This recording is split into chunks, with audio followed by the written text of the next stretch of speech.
We're standing in Madison Square Park, just off Fifth Avenue at 23rd Street, looking at an installation by the artist and architect Maya Lin called Ghost Forest. What we're in the midst of is an installation of trees that are no longer alive. These aren't very big trees. In fact, these are much more slender than many of the trees that are alive that surround this installation. We're in an urban park. This is one of the great public spaces in Manhattan, and we're surrounded by trees that are well over 100 years old. But these trees in the center stand as a reminder of the environmental devastation that is taking place. These are a kind of tree that are endangered that grow along the coastline of the northeastern United States. These are white cedars, that is, they're evergreens. They're framed by this beautiful foliage. But here we see the skeletons of trees. The lower branches were removed intentionally to create this sense of this forest of columns. These trees stand as a kind of memorial. They are meant to remind us that these trees died in their natural habitat because of increased salinization, the result of rising sea levels. Well, when you come across this as you enter the park,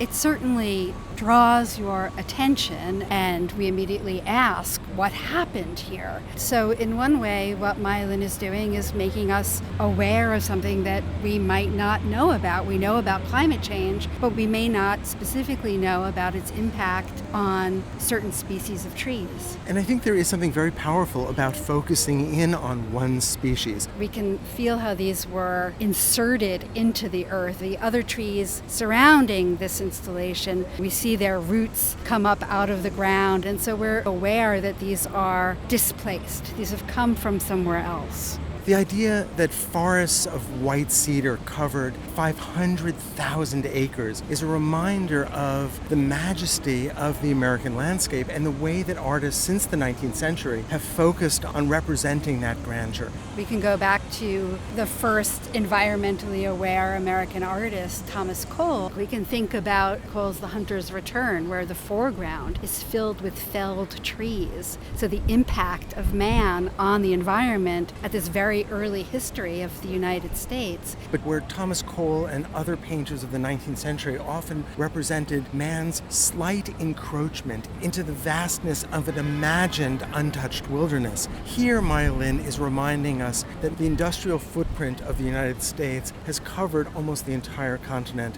and so little has been preserved. And if we think about this in the long history of art, there are ways in which it reminds me of Duchamp's idea of the ready-made, of taking something that already exists in the world, recontextualizing it, and asking us, therefore, to think about the object in a different way. The artist is also drawing on the tradition of earthworks from the 1960s and the 1970s, where artists would go into remote areas and would create a kind of art that was in some ways ephemeral and that would be transformed by nature over time. But just because this is not a traditional sculpture doesn't mean that it doesn't have aesthetic aspects. Myelin had to decide the density of the placement of the trees, their relationship of one to another, their height, how deeply they were to be buried. The branches, which reach out and up, almost feel as though they're seeking out the sky. But here, their leaflessness is very poignant.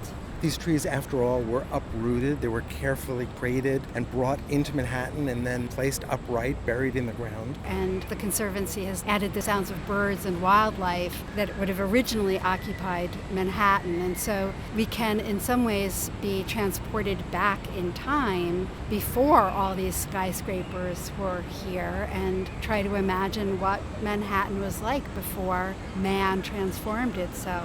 Looking at these trees is a clear reminder of the environmental devastation that the Earth is currently enduring.